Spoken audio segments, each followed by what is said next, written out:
everyone, welcome back to Books and Brew. It is Friday. Friday, finally. Finally. Oh yeah, I already have mine open right now. I also have a little thing of candy because, for those who know me, Little for you. I'm very much a sugar fiend. I got a problem. I mean, you're Fully admitted. You're with sugar like how I am with potato chips. Yeah. Like, don't give me. We all have our vices. Don't give me the bag and just sit there and eat it. I don't care. I want to give a few shout-outs before we begin. And I'm going to butcher these usernames, as I usually do. Oh, can you send me the restream link? Sorry. Oh, yeah. You want to chat? Yeah.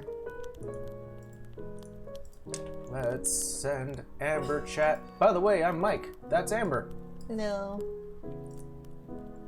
So, after we streamed on Saturday, a few days went by. We must have gathered some attention because Saoju Core followed, so appreciate that. And, I think they're from Almost Heroes. Probably. And then half acres? Arches?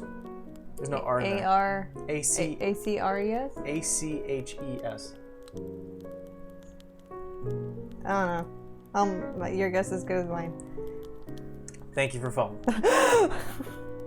Thank you for all the follows, loves, bits, We have a goal right now watches. of trying to hit 500 followers.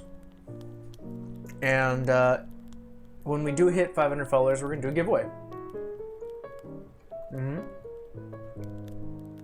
Not just a tiny giveaway. We're going to give away a shirt. And I'm going to ask around, see if maybe we can get some custom dice. Where do I enter? I said, where do I enter? We'll have our own. Yeah, I know. It's fine. So, a lot happened last week. You want to recap what happened last week? Yeah, I got, Vera now knows what a naked centaur looks like.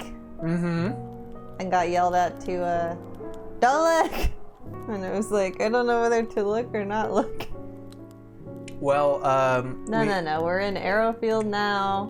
We met two centaurs that don't seem to be crazy like the rest of the town or weird like the rest of the town, and they're showing us around Ye Ol' Rabbit Hole, but we did not find Ye Ol' Rabbits. We found, I forgot what they're called.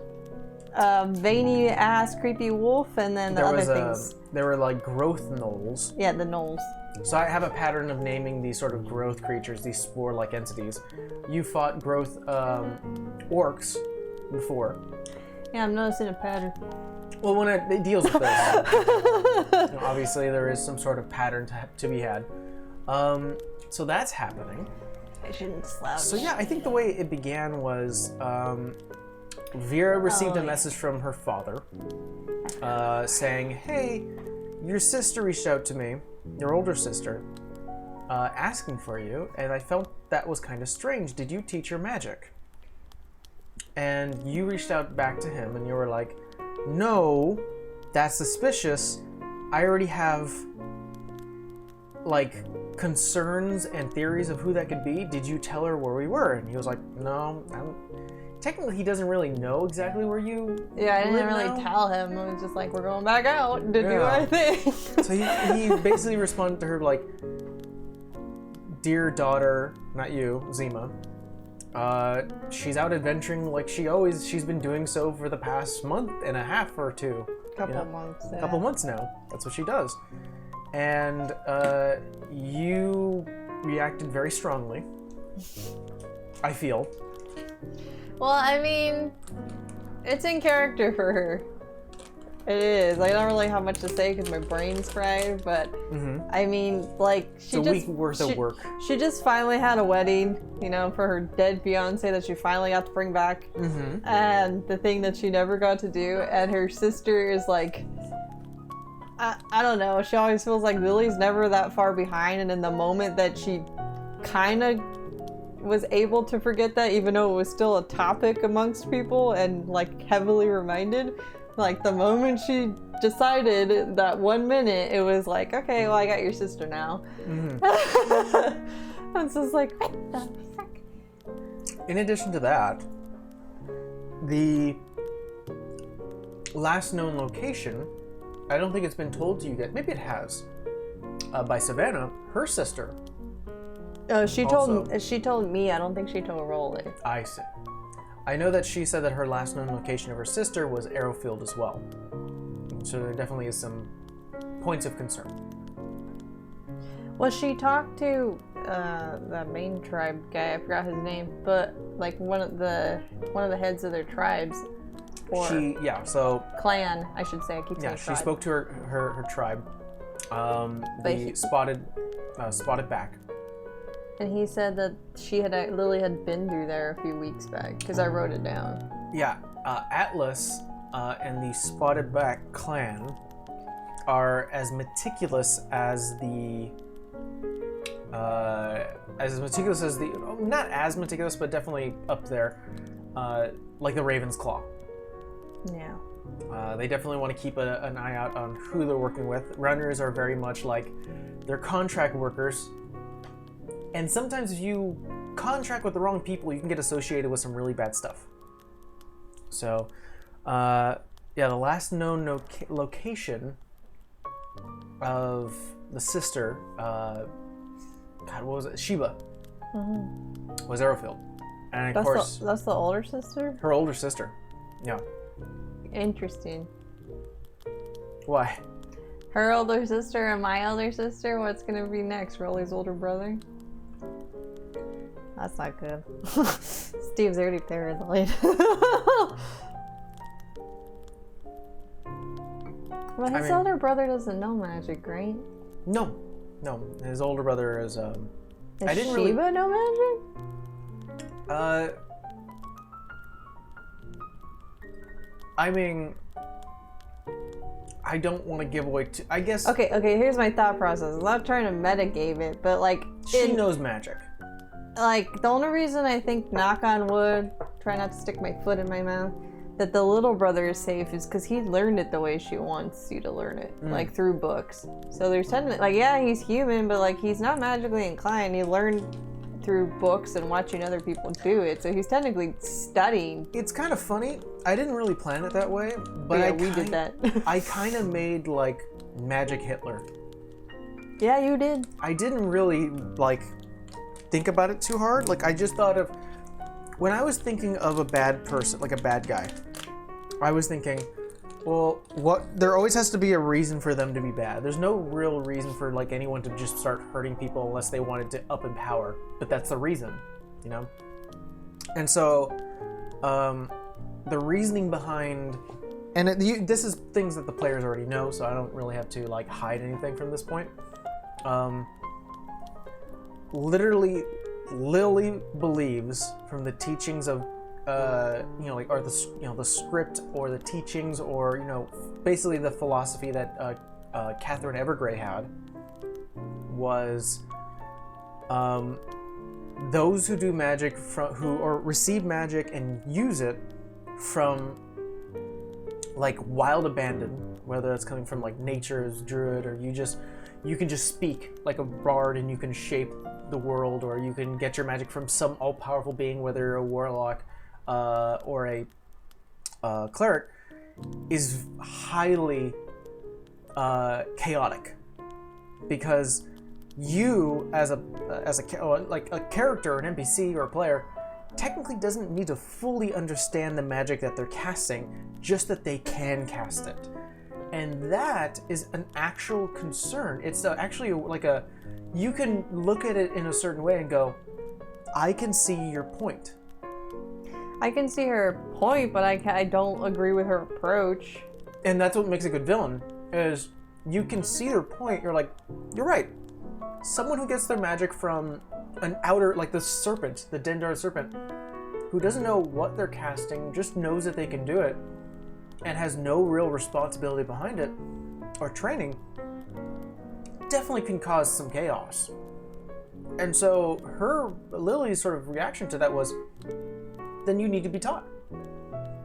My thing is though with that, like you can give a lot of examples. Like I was trying to think of one right now. Like what is not fair that you just have? And she's an elf.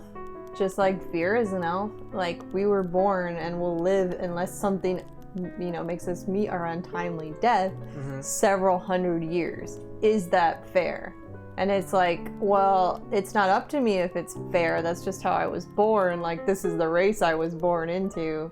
Like it's just something that happens. I have no control over it. Yeah. And it's like you can apply that to the same thing. It's just like if you were born magically inclined and you had no say in that, it's like, yeah, I probably do need to study, but it's just like you shouldn't punish me for that. Like that wasn't a choice. That was just done to me. Like that's how I came out. That's not gonna change. So it's like it's not my fault. The really fun thing about your choice, and while I think it's fairly obvious that Lily is very much an antagonistical force that is directly connected to you. Yeah. I find it funny that like she has that stance, but Vera is the one that always beats herself up on whether she should or shouldn't use things. No, Shady. Hey, Shady. So it's just like it's like she is the opposite example, even though she hates Lily hates Vera so much just because of what she is. It's just like, no, I actually think about what I wield like all the time. I know, but the reason why I say it's so almost poetic that you are the direct opposite of Lily is because yes, you're both elves. Yeah. Yes, and yes.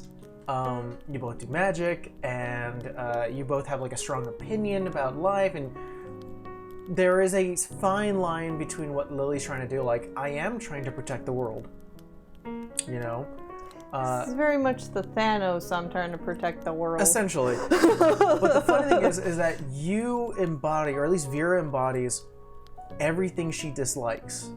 Yeah. One, you get your magic by praying. Like, I'm gonna tell you the way of, like, if she would have talked to you, like, if you were, like, locked into a room and all you had to do was talk, she would literally go, you don't understand your magic. You may think you do, but you don't know the ins and outs, the details, what it takes.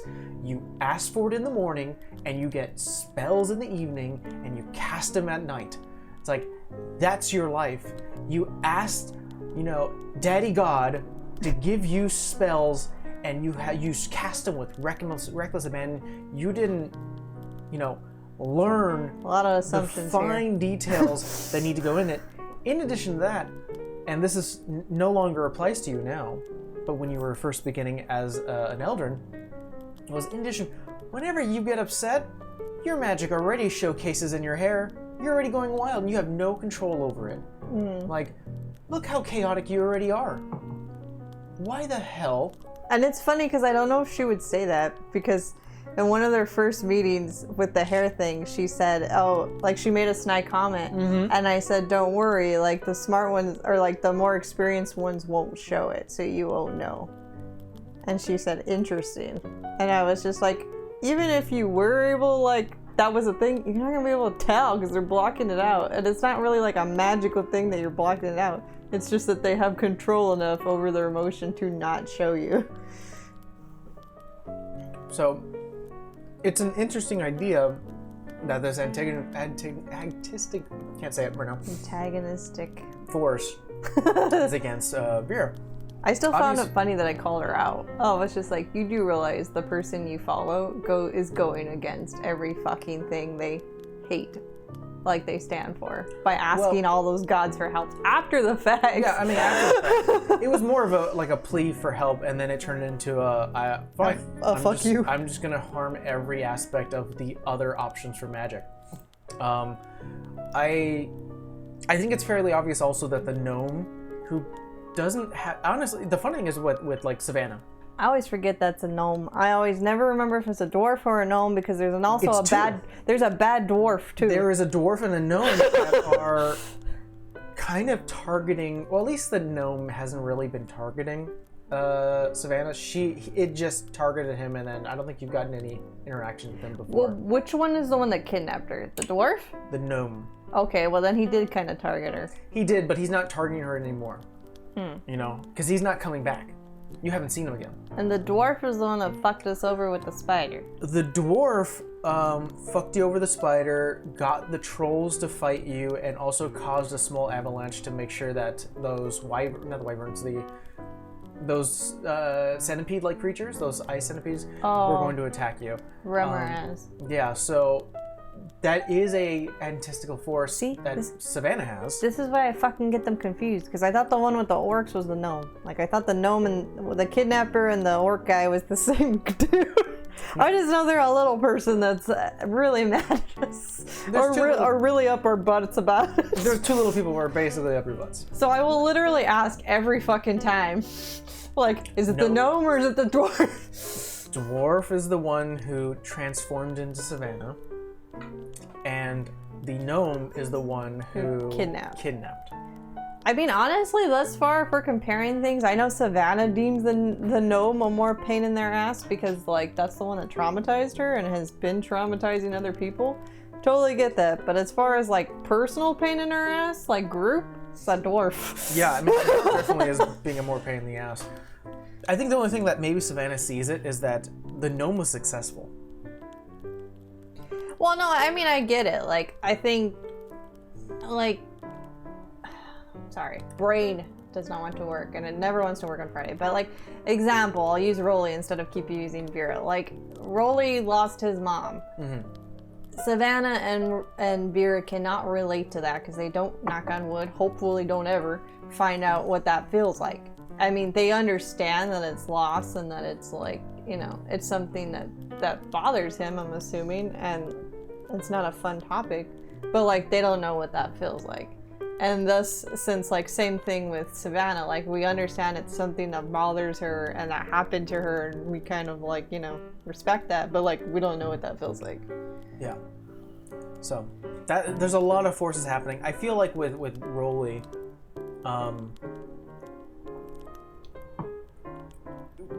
Rolly's thing hasn't really shown up yet. How not? We bought like fire giants and got rid of the plague, or started getting rid of the plague. Hopefully. Oh, I guess that's true. Yeah, I guess Rolly does have. I'm sure there's more to it. Don't get me wrong, but I'm saying like a good portion of it. Yeah, well, I'll say this: Rolly definitely had some personal fights that were taken care of, but compared to individuals who are like constantly being a pain in the ass, I don't think he has one.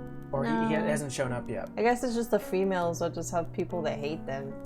Yeah. And we don't really understand why. I mean, we understand why now for Lily, but it's just like, wow. Yeah.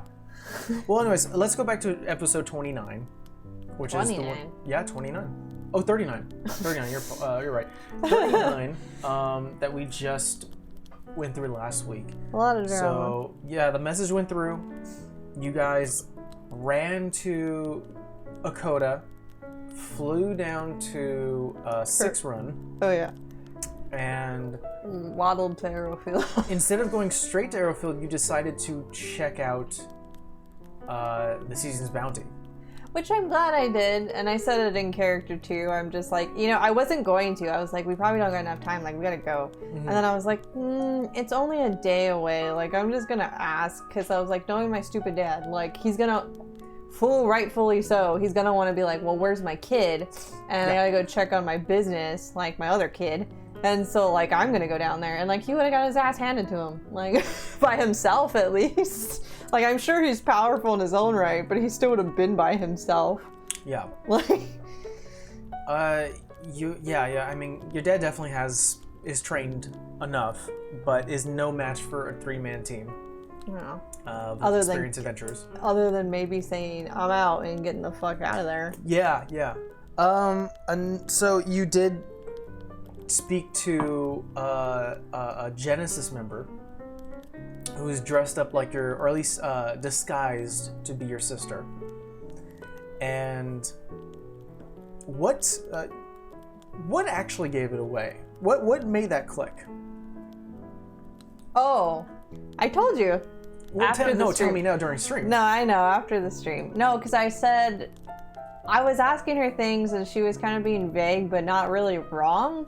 So I asked her, what did she do at the wedding? And she was like, oh, you know, we talked and blah, blah, blah. And I was like, no, because there was a specific thing that happened during the wedding. And she said, let's dance like when we were kids. And only she would know that. So like I figured that it was far enough back that she wouldn't know what that is. At least not the children thing. Like she could have guessed like, oh, we danced. But like, what did you specifically tell me?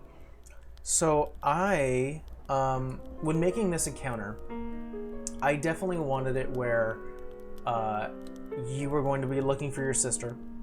I knew that was going to be a thing.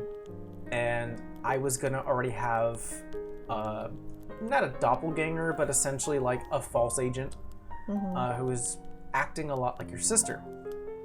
Now, of course, it's fairly obvious that anyone who does any research about you guys at this point, saviors of Mirbite, conquerors of fire giants and Anburn, sorry. and you know, saving the entire town of Blenton from an infectious disease. Your names are well known in a way. I think we don't think that. You don't think that, but I mean, you don't always have to sing your own praise. No, we don't. And like, we're not that type of group, but I feel like we don't do that, but we don't understand it either, which is not good player-wise, because it's just like, in character, we're just like, yeah, we did the thing, we did a good thing. But like, we don't realize that in trying to resolve like all the bad things that like, we're easy targets now. Yeah, so exactly, Shady. They definitely have some reputation now. So, when I was making this encounter, I had basically put a bunch of notes saying, when you speak as this fake Zima, definitely have her accent right, have her look down, have these small details that the player would know, so it wouldn't be like a physical thing, but be very vague. And not wrong. So like when you were like, oh, I didn't say that. Like when did like in exactly how you got through it, but it was like, what exactly did you tell me during the wedding? It's like a lot of things, you know. I was mingling, and that's what you would do at a wedding. Yeah. Ironically enough, she didn't say dance. Well, the really funny thing is that I wrote down that she did not know about the wedding at all. And it was going to be one of those things where you had to say, what did you do at the wedding? And it would have, the character, this fake mole would have been like, wedding. Oh, you know, I mingled, you know, it was a party. You know, I had some drinks, it was fine. And of course, it would have been not wrong in ways. Yeah. But definitely not enough detail where you would feel comfortable. And you caught on. So, That, and I think the moment we went into initiative, the moment I said, I know it's not you because I tried messaging you and I got no connection. And then you flipped and then it was like, oh, she does fucking know. I was like, yeah, I've known for a while. I'm just testing you. You did, though, dispel the magic orb that she was holding. Yeah, I felt bad. I broke her present. And I still have it. I can have Igno fix it. There is a small history with that orb now. Uh-oh. Not a bad thing. Oh. Interesting though. I'll have to have Igno look at it. Yeah, I like the way that you guys make friends in the game.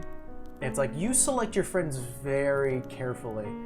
And we kind of have to, because I mean, I don't know. I mean, not to circle back to Vera, but like the whole, if we were just to take player interaction, like first go, we all knew something was wrong with this bitch and we didn't know what was wrong with Lily. Like we had no idea, no plot, no guesses. We just had a feeling she was bad.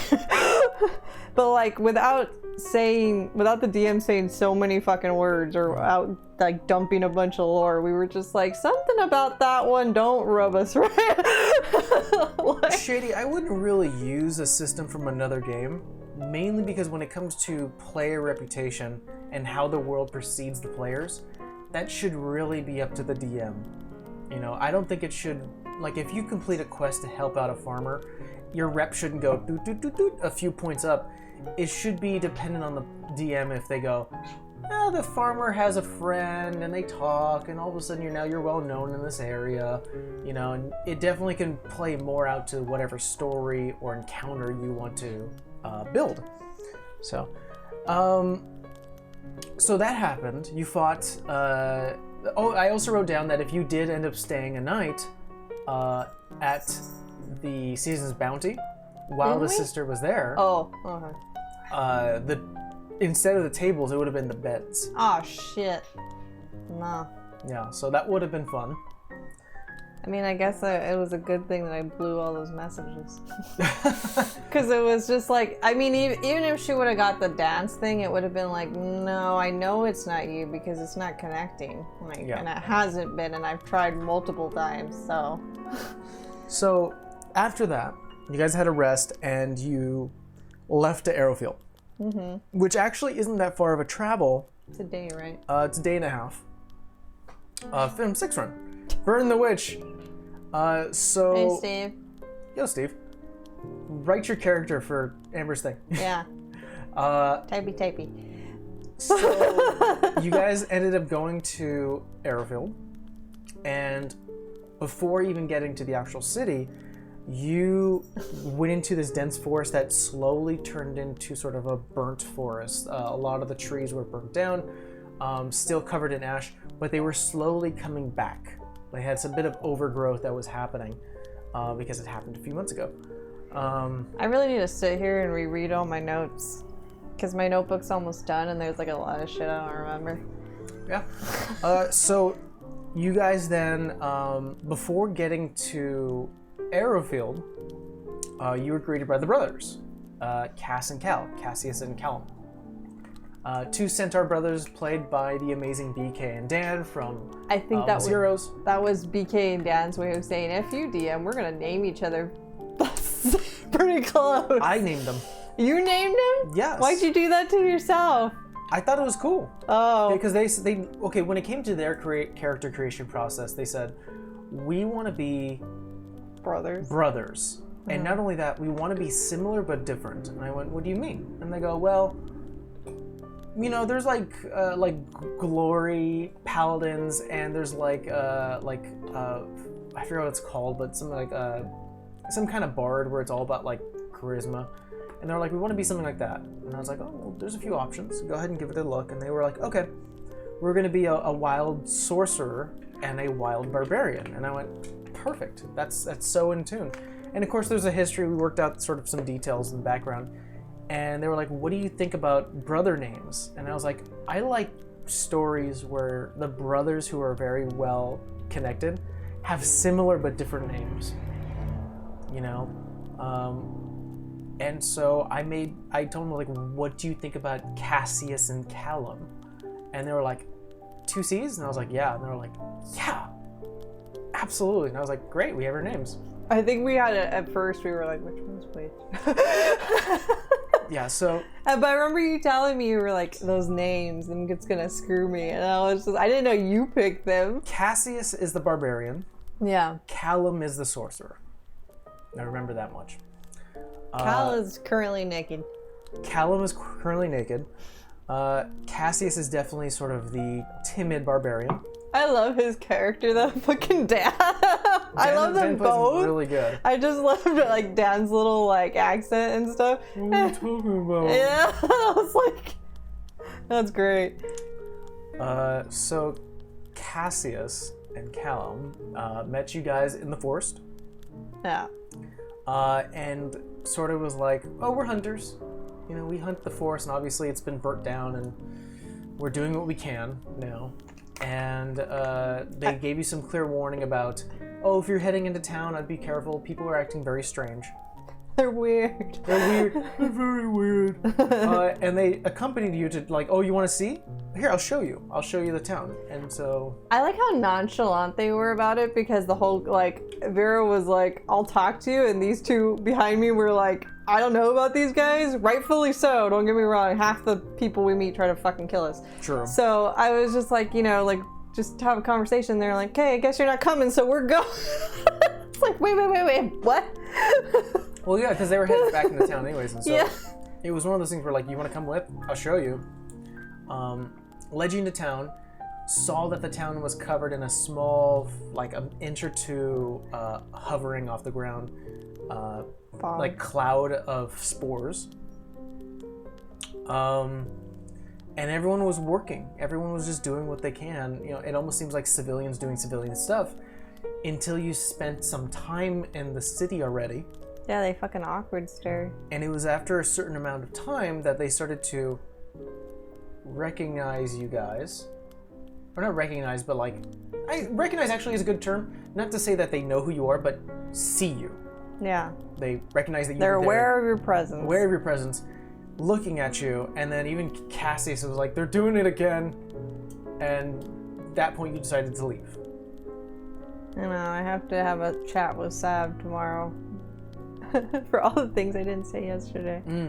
But I was gonna say, and Steve might know, but isn't there like an anime where like they all fucking awkward stare at you like that in a group? It's like somebody walking through town and they all like slowly turn and look at you, and it's kind of like their mouth agapes. And it's like, it's not all in color either. It's like their faces are mainly white. It's meant for like to be dramatic, but I don't remember what anime it is. I don't know what anime, but that's the inspiration I got from making this was a lot of like Twilight Zone has something similar to this. Invasion of the Body Snatchers is definitely like an old movie, but has something similar. There's another movie, and I forgot what it was, where there's this very famous scene from this horror film where the wife comes to the husband and is like, oh dear, we need to leave, people are acting very strange. And the husband just gives her a look, points at her, and then starts to scream as his jaw drops. And it sends like a loud curdling scream, and then everyone within this, like, they were in like campus, like in the school, and all the students and adults start to like perk up after hearing the scream and go point at her as well and start to scream, like getting the alerting more people. Yeah, that's and she just alert. books it. So I went too. I'm out. I got that inspiration, and I was like, yeah. And you were definitely warned that the town was being very weird. Yeah, we were warned kind of multiple times. Yeah. But hey, that's where the adventure is taking you. So you guys decided to leave. You headed to Cassius and Callum's hunting shack, where they spend their night and sell their wares. And sounds like the village of the damned. It definitely kind of is. Yeah. Had some discussions.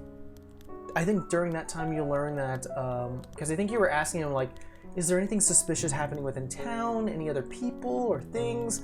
And they were like, oh, I think Cassius was like, there was that one silver hair woman. Yeah. And that gnome and like a bunch of kingdom people. And fairly clearly describing Lily the gnome and the pain in my side. Yeah. And during sort of like this awkward silence, also getting to know each other, they were like, well, we hunt. And you were like, well, we want to check out the forest some more. And they were like, great, we'll do two at once. We'll show you our favorite hunting spot, and they'll give you an option to look at the forest. Yeah, I need to tell them, be like, yo, these were not rabbits. Pain in everyone's side. Yeah, at this point. And so you guys decided to accompany them to not only explore the forest, but to help them hunt. And of course, something else hunted. And then you found the letter saying that the safest place is the sewers.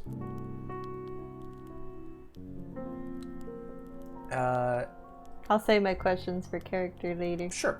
Because it makes more sense, because I can't really ask you now. Yeah, and I wouldn't give you an answer. So that's what happened in the last session. Is there anything that's going through you? I mean, Temple and Steve, if you're still here, you could definitely give your opinion. I mean, I can say it because we said it on camera, or you told me in camera, that we noticed that fake sister's aura had spores similar to Savannah's. Yeah. So get ready for questions tomorrow, Temple. But I mean, my Amber's working theory is that they all have that shit and that they're all not really lib. I was trying to be very clever and smart by saying, like, I was trying something different to say something different. Like, oh, it's like a lot like this. And I think I wasn't really describing it clearly. whenever these spore humanoids, these like Savannah, who have these like spore symbiote like abilities, it essentially is like Venom. It is the Spider-Man symbiote where like a film of black kind of covers, almost translucent to a point where like you can't really tell if it's there or not, and then they start to spew out these spores. You have questions and we have answers. I mean, it's true. The funny thing about Savannah is that she technically has not had a conversation. Yeah, we talked about this. So you can ask all the questions you want. Who knows what she knows, you know? And that's up to Vera to ask and learn. No offense, Temple, but typical fashion for you to not tell the group that you have a thing with you. But I also told this to Mike. I was just like, it's very her. But like, again, Vera's thing is like, what you don't tell me, I don't protect you against. Savannah's very careful. Yeah. She's a very careful person. And I can't fault her for that. But so that's happening. So what do you guys think? What do you think? I don't feel like happening with Lily, the Genesis, which is run by the gnome, as well as these spore-like creatures. Do you think there's a connection? Yeah.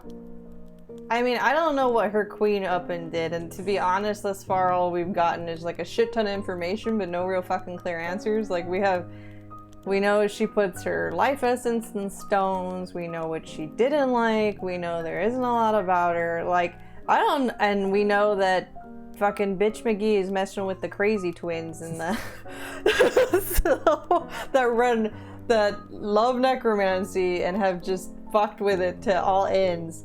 But I mean, like, that doesn't describe what she's doing in this town. Like, that's just stuff we know or have experienced. But I think Vera's just thinking is that nobody's really anybody here. Like, do you have a theory? Theory is she got a hold of a bunch of these venom things and just like was like, hey, you have that. Go pretend like you're so-and-so, make it seem like everything's okay to anybody that's just walking fucking by, and now I have control of this city. As to why, or as to how she's gonna utilize that now, I don't know. Because it just sounded like if the gnome's involved, he was kidnapping people. Like, he could have just been kidnapping hosts for these things, and that's it. So, yeah. Interesting theories. That and the spores making everybody nuts. So it's either like it's not them or it's the spores, because we know we already had the issue with spores and poor Rolly over there, and it just had a different effect. I don't know. I feel like definitely the last campaign we did, Nomad, it definitely was centered around like prophecy and like completion of goals to fulfill something, especially when it came to like the Alhoon, Serdan. I feel like this one so far, again, you guys are only at level 10, you've only gone halfway there. There's still so much to go. I feel like so far the theme that has been running around has been like perversion, as well as like I mentioned before, almost like the other P word I'm looking for, like purity. Like it definitely is like Nazism, Yeah, that's why I said you were like, I didn't mean to make like Magic Hitler. I didn't mean to make Magic Hitler. I was like, you did, because like, I mean, even if let's say we just do concept and don't throw any fucking crazy names out there. That theory was there was only one pure race, and that all others should be, it's funny because it came out today, like during this, like 20 minutes ago, where I was like, I didn't mean to make not like a magic Nazi Hitler. I didn't mean to do that. And I guess I did. I didn't really think twice about it. I just honestly thought of a good concept of like why someone would feel that way. And again, not to, that's why I'm trying to pull it away from like Nazism, is that if you pull away from that and you only look at it face value of what I actually created and not what it could be associated to, Lily and Evergrey had a point. Yeah. Pulling away from every sort of association. Magic can be chaos in the wrong hands. Obviously. And hers especially. Well, then again, usually most people who believe that, that's true. I guess I am also creating Voldemort. That was also Magical Hitler. Magical Hitler. Yeah. You just can't get away from it. So another thing is, speaking of magic and how it could be chaos. Look at that segue. Yeah, big segue. Give me props for that. Two of our guest players, Cass and Callum, are playing wild magic subclasses. And we wanted to talk about one of my favorite subclasses between those two, which is the Wild Magic Sorcerer. Mainly because the Wild Magic Sorcerer is fucking insane. And is now naked. I mean, Wild Magic has a lot of things that happen, and it's really fun. I'm actually playing a cross-classed fighter into a Wild Sorcerer magic. Wild Sorcerer. You're multi-class. Multi-class, thank you. You know, when I'm correcting you, I've learned too much. I'm happy you're going to be DMing.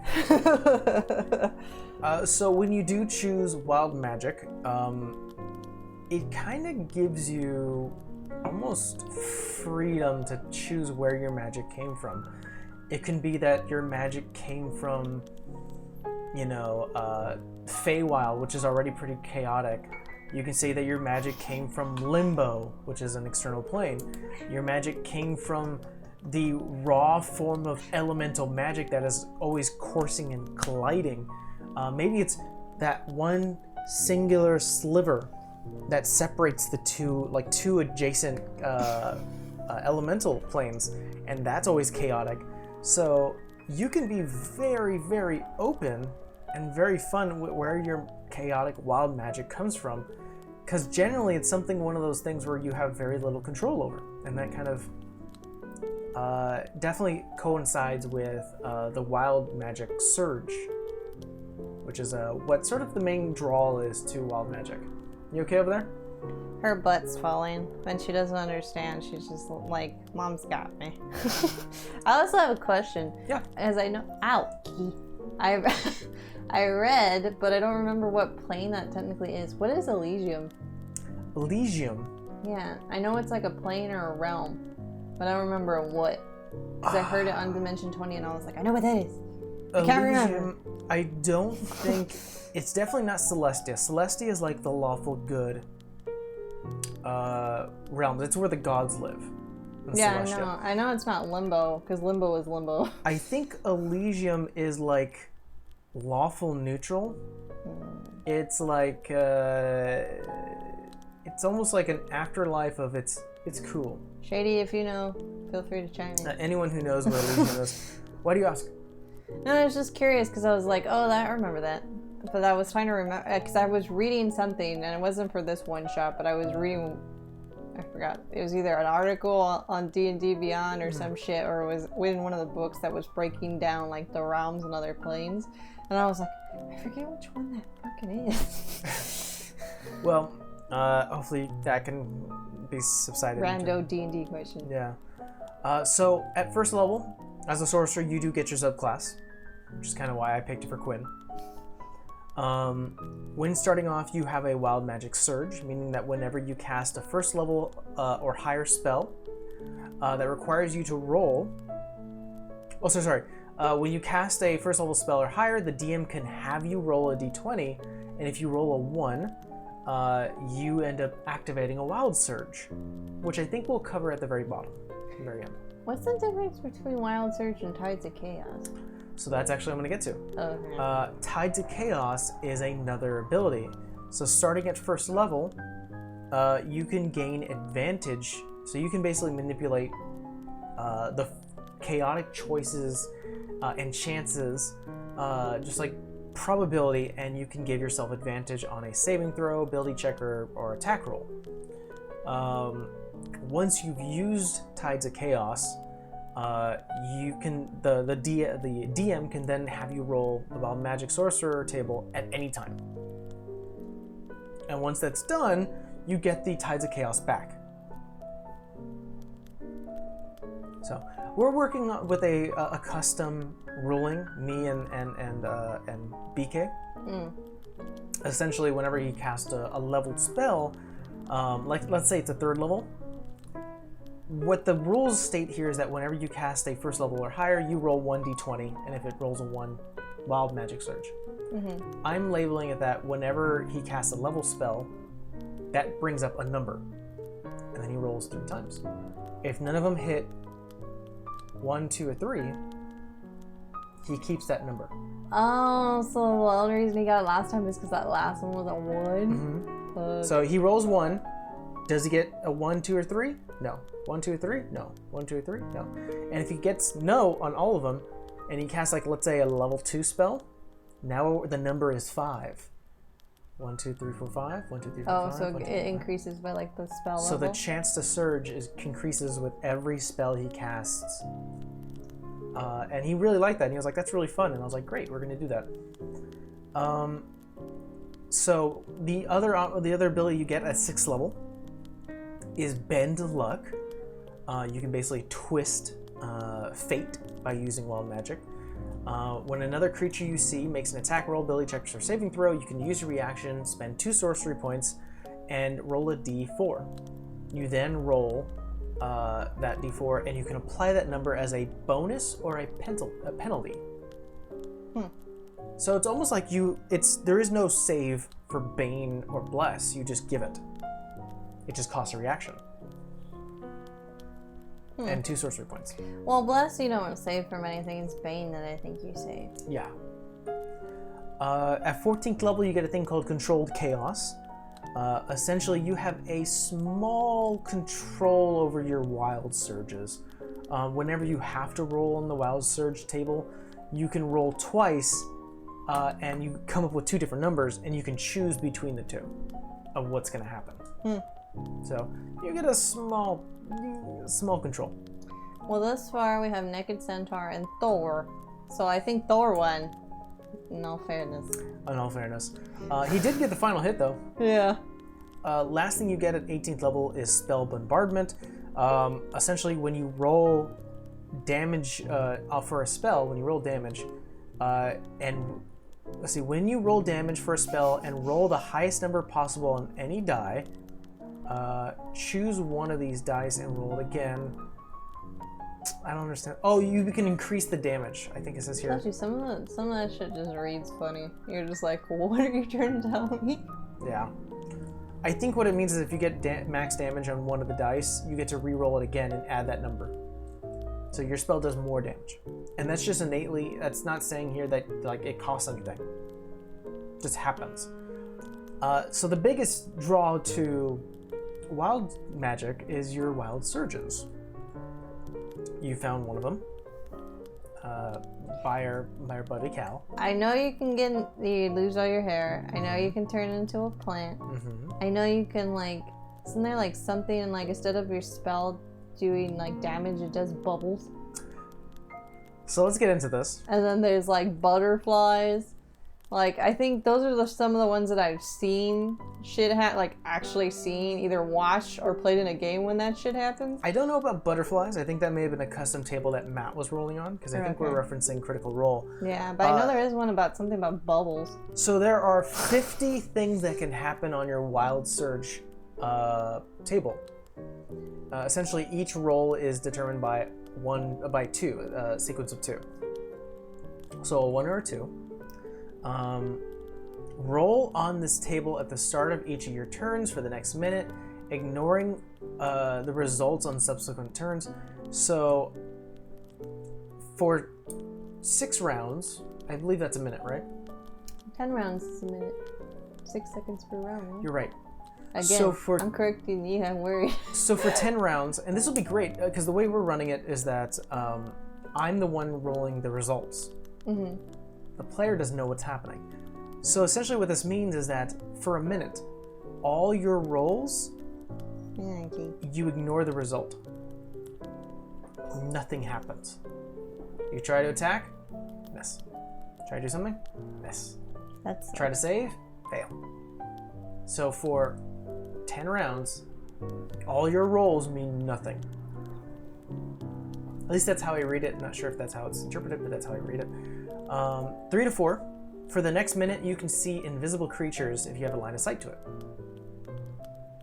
It's the invisibility. It's kind of a weak version of it, but hey. I mean, as long as it's a positive and not a negative, but I mean, people can interpret that how they want. 5 to 6, a Modron, which is essentially like a gear creature.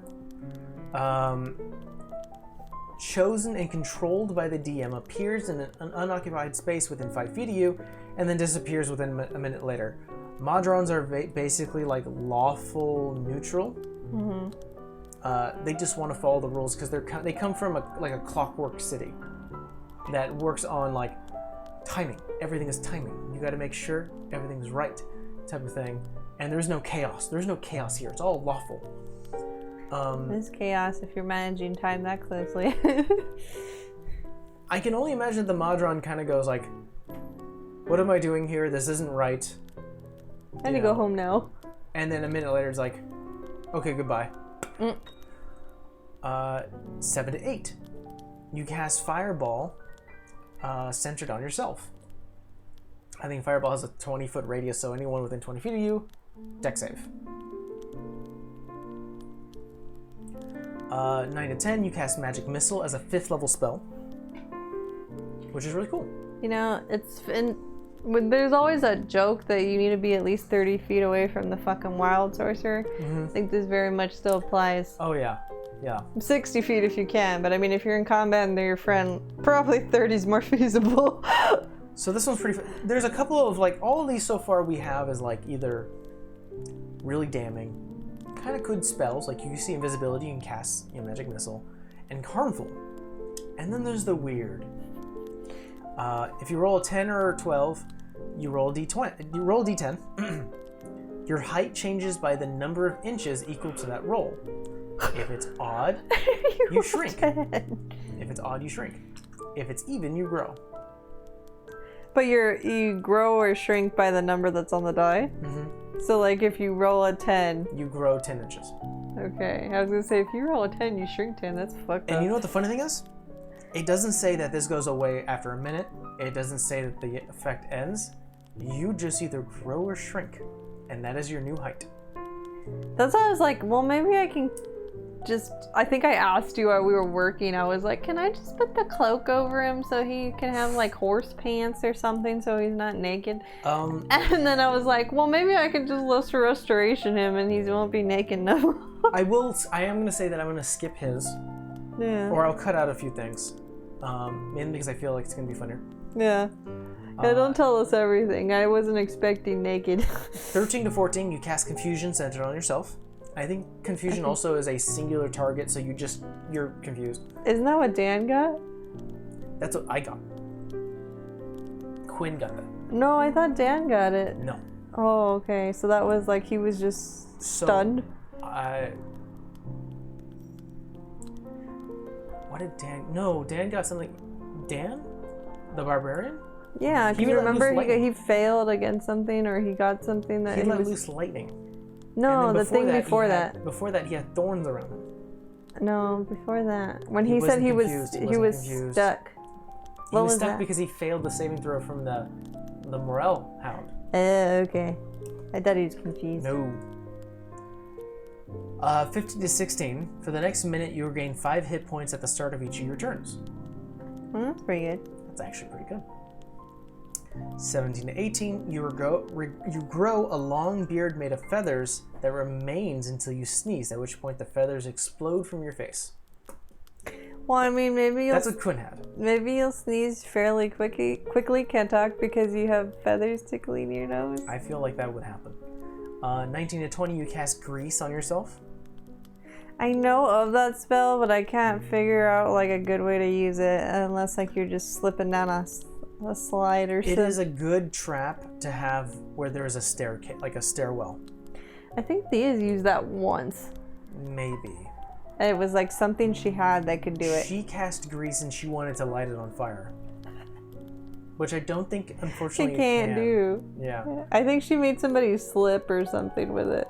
21 to 22. Creatures have disadvantage on saving throws against the next spell you cast in the next minute that involves a saving throw.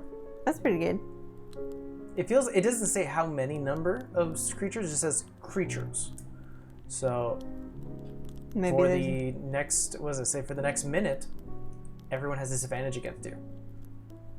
That's pretty good. 23 to 24, your skin turns a vibrant shade of blue. It does not go away. You have to cast a remove curse spell to end the effect.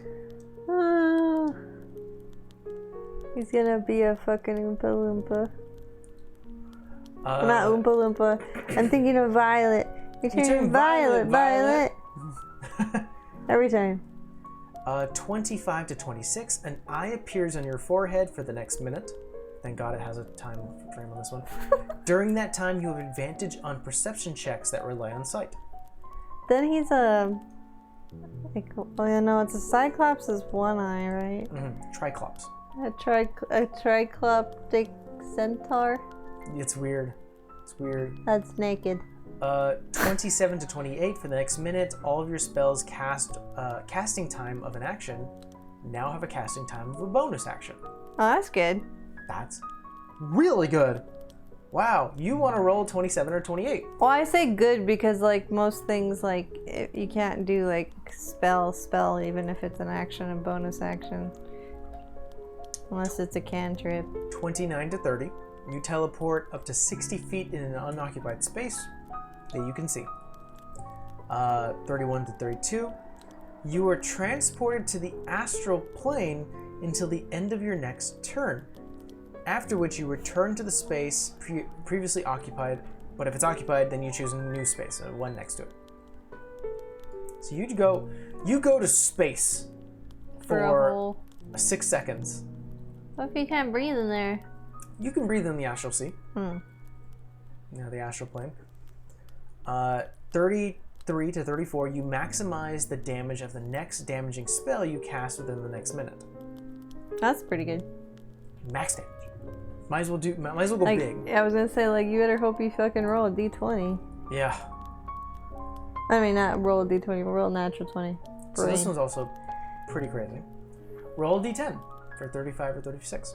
Your age changes by the number of years equal to that roll. If it's odd, you get younger.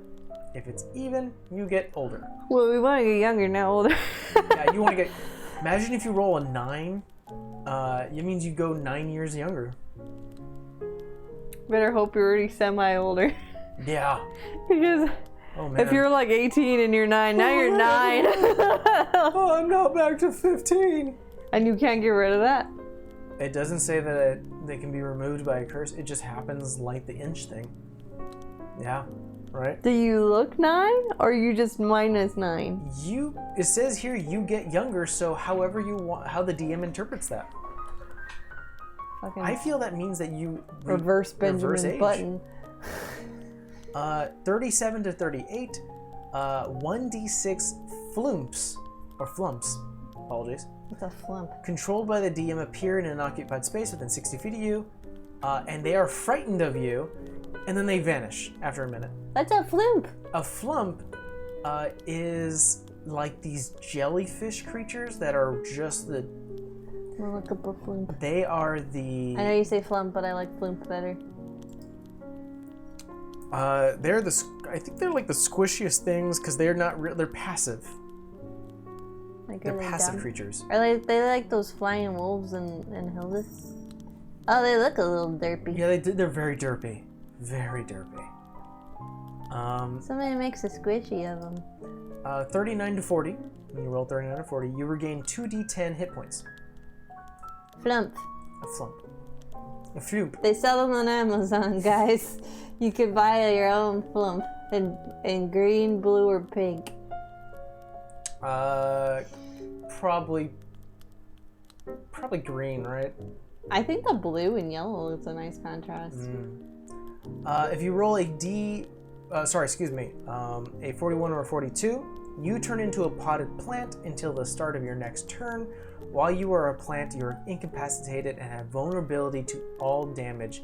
If you drop to 0 hit points, your pot breaks and your form reverts. I think of this as almost like the bad wild shape, because if someone hits you for 40 points of damage, yes, you revert back to your original form, but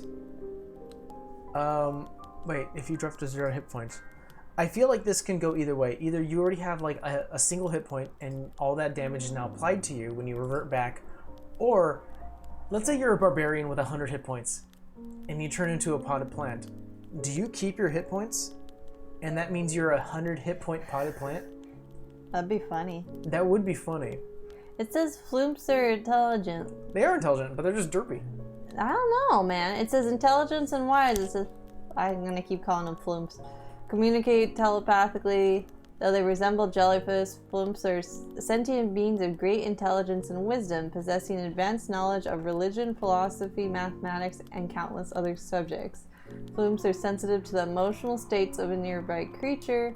If a creature's thoughts suggest goodness, a flump seeks the creature out. When facing creatures that exude evil, a flump flees. So I don't know if they're stupid. They just look derpy. I didn't say they were stupid. I said they were squishy and they're. You said they were derpy. They're definitely derpy. They look derpy, but I don't think they are. Could you imagine a creature that was super in tune with everyone's emotion? It's one of those things where it would come up to you and be like, "You're very sad." Well, it says if you're evil, it runs away from you. And then it'd be look at the evil person and be like, "Nope."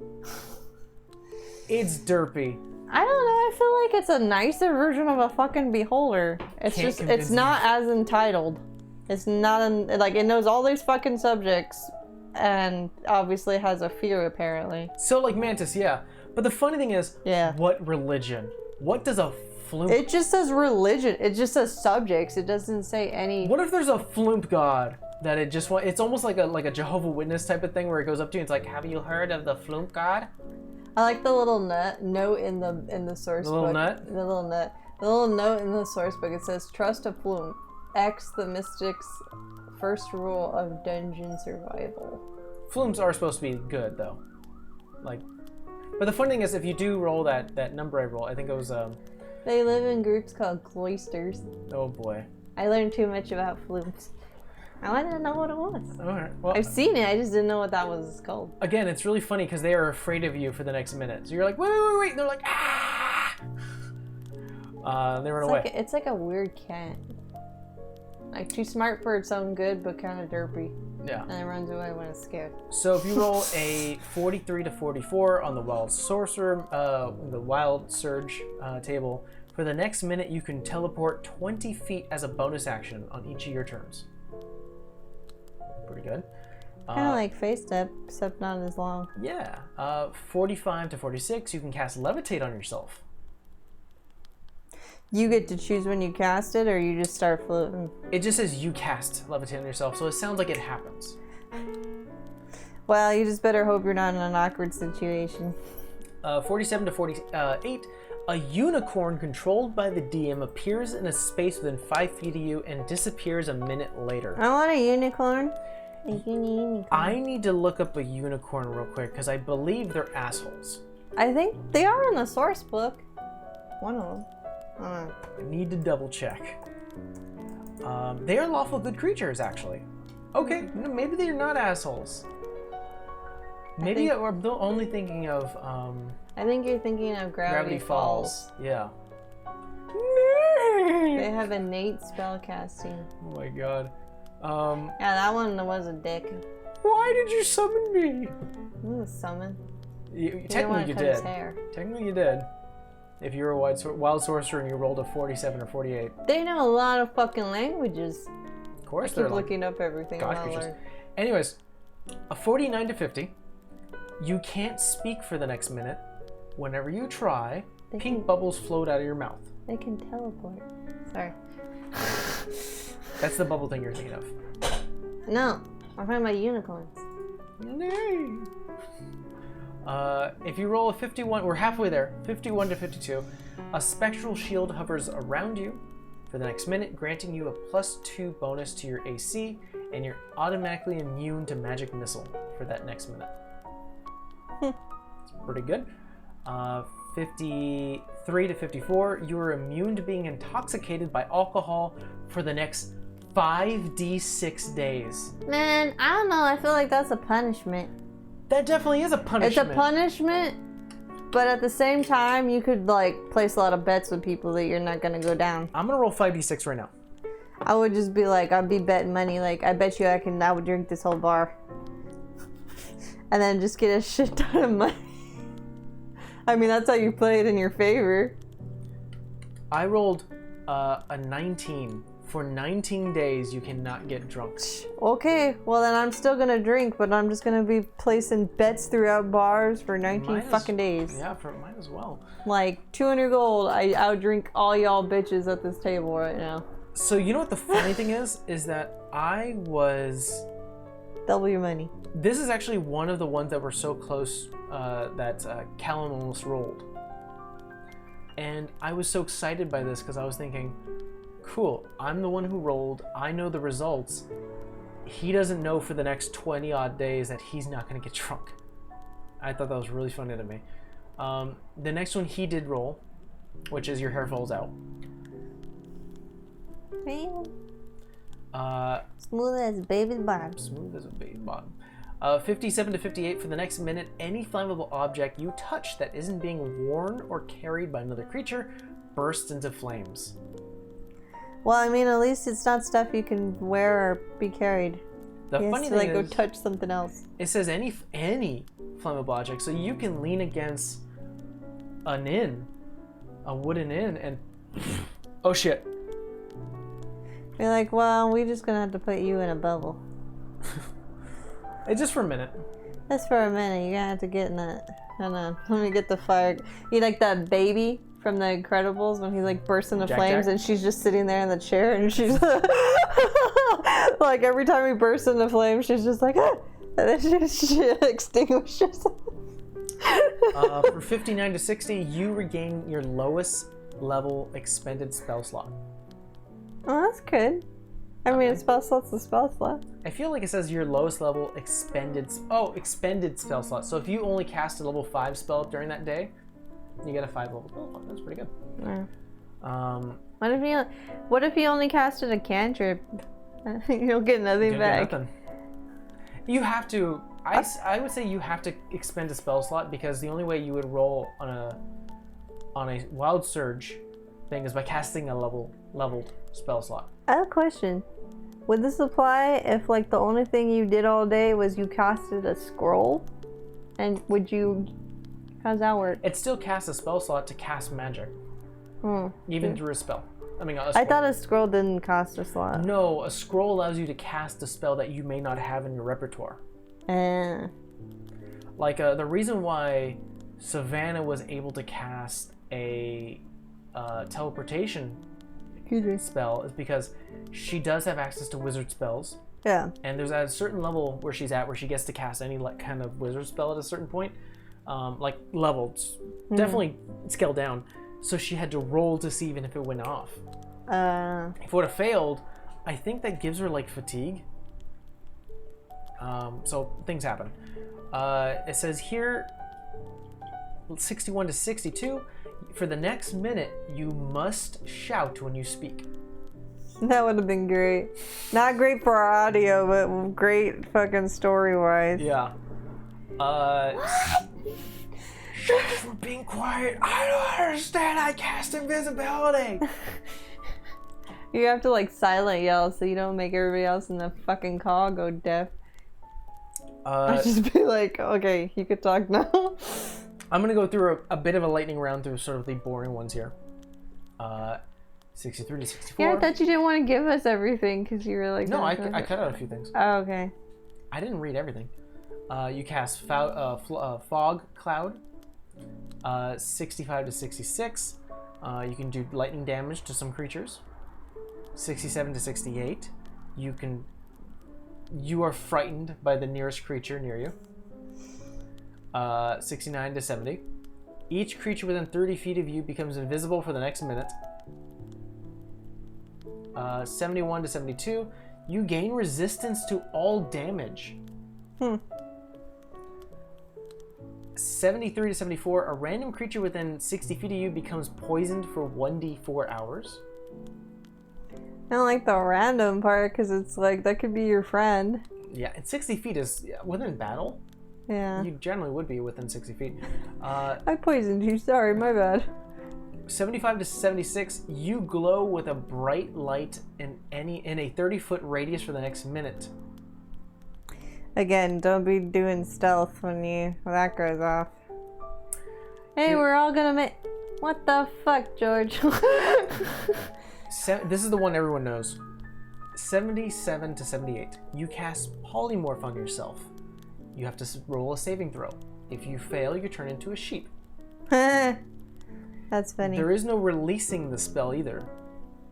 You either have to wait for the duration of the spell or get knocked back into your original form. Is that what happened to Caleb? Yes. He was sheeplib. So that's when people were like, "Oh, turn back, Caleb. It's funny. It's funny that you turned into a sheep." And he's like, "I can't."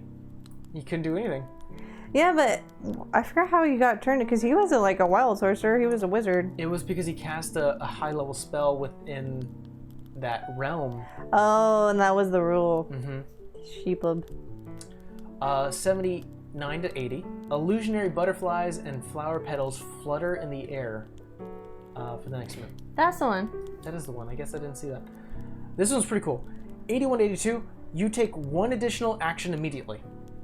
Like haste, but without the fatigue of it. Or having haste for a minute. Yeah. Well, no, I'm just saying it's like a short burst versus like... It's an action surge. Yeah. You get an action surge. Next one is each creature within 30 feet of you takes 1d10 necrotic damage. Not bad. And then you regain hit points from that. Oh, so like vampiric touch. Kinda. 85 to 86, you cast Mirror Image. 87 to 88, this is something that Quinn did. You cast Fly on a random creature within 60 feet of you. Who did you cast Fly on? Thea. Oh. She just started to fly, and I was like, bye. Honestly, that was probably to her benefit. 89 to 90, you become invisible for the next minute. Other creatures can't even hear you. At that point, you're silent, yelling. Yeah. No one can hear you. If you die within here's 91 to 92. If you die within the next minute, you immediately come back as if the reincarnation spell went off. That means you have a whole different body and shit. Mm-hmm. Uh-oh. Reincarnation, I think you roll a d10? I know the spell, but I don't know what you roll. I've never cast. Oh, you roll another d100. And you can come back as anything, really. Like a race, or you can come back as a plant, too? No, you come back as a race. Oh, okay. There needs to be an updated list here, because it's like tiefling, human, halfling, half-elf. It's like, you can choose from these three. What? Oh, shoot. Could you come back as a girl or a guy? What? I don't know if you roll gender. Do you roll gender? It doesn't say you can, but I feel like the reincarnation spell list needs to be updated anyways. I mean, I think that's up to your DM. But I mean, I'm assuming if you want to stay the same gender, you would just come back. Like what you were, just different body. 93 to 94, your size increases by 1 category for the next minute. 95 to 96, you and all creatures within 30 feet of you gain vulnerability to piercing damage. That's not good. You are vulnerable to piercing damage. Well, I mean, aren't we normally? That's true. Extra vulnerable this time. It's just like, well, I'm normally allergic to things that will stab me in my heart, so this doesn't really change much. So we got a few more left, 2 more. It says here, 97 to 98, you are surrounded by faint ethereal music for the next minute. Oh, great. So you think you're going nuts. Yeah. What if it's like haunted music? I just assume if you're hearing music and nobody else is, whether it's happy, sad, creepy, or whatever, it's just like you probably think you hit the big one. It doesn't say that you're the only one hearing. It says you're surrounded by faint ethereal music. Oh, okay. Because I was gonna say, if you're the only one that hears that shit, you probably think you fucking went nuts. Quinn was hearing music all the time with Elmer. You never told us about Elmer. Nope. Are you gonna tell us? Maybe. Someone's gonna ask you about fucking Elmer. I'm thinking about during downtime. Poor Elmer. And 99 to 100, you regain all sorcery points. Oh, that's pretty good. Really good. Especially if you're like in a pickle. Yeah, and if you've been using sorcery points all day, you know, it's like good to have it back. So It would suck if you like just took a long rest and then you cast a spell and you did that and it was like, well, now you get all your sorcery, but I didn't need them yet. I didn't even use them yet. So that is all 100 abilities. Not all of them, obviously. We skipped a few. We shortened the list. We shortened the list and didn't really read all the descriptions, but essentially it's for the fun and benefit of our players. But that's the Wild Sorcerer. It has a lot of... Obviously, the Surge is the draw to it. It's fun to have that randomization. And, I think that this is fun if you're this type of person. If you're like somebody that likes order and predictability, this is not fun for you because you're just like terrified the whole fucking time. Well, I think that's what we're going to call it a day because I'm already yawning now. You've seen me yawn. Yeah, that too. Tomorrow's going to be a wild day. Episode 40. Yeah. Getting close, man. 10 more episodes and we're up to 50. I don't know if we're gonna hit level 100. I mean, session 100. Yeah, I didn't know we could hit level 100. Damn, we've been playing for 90 years. Ooh, check you guys later. Bye. Bye.